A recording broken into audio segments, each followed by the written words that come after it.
छत्तीसगढ़, जहां अपराध अपने पैर ऐसे पसार रहा है जैसे कानून के हाथों में खुद हथकड़ियां पड़ गई हों। कहीं हत्या, कहीं लूट, तो कहीं ठगी के अलग अलग तरीके। एक के बाद एक सामने आती ये घटनाएं कई सवाल खड़े कर रही और उंगली उठ रही है प्रशासन की तरफ।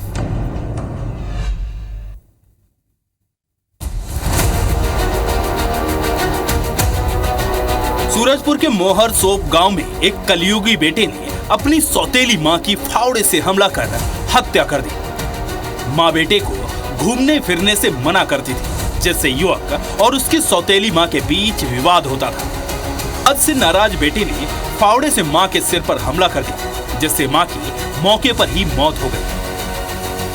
घटना की सूचना मिलते ही पुलिस मौके पर पहुंची और आरोपी युवक को हिरासत में ले ली। फिलहाल पुलिस मामले की जांच में जुट गई।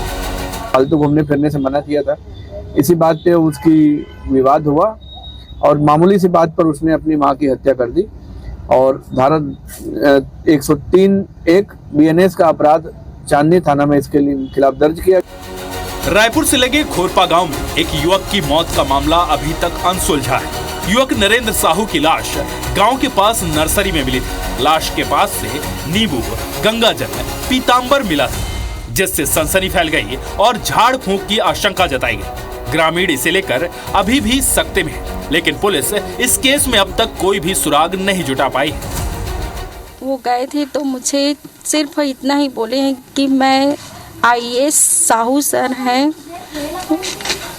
IAS साहू सर हैं, रिटायर हैं, उसके साथ जा रहा हूँ, ऐसे बोले हैं। सबसे बढ़िया प्रेम से मिलता था और न कहीं से बात भी करता था, सबसे न मिलजुल कर रहता था। और ऐसा जो हरकत किया है ना, उसको तो सजा मिलना ही चाहिए।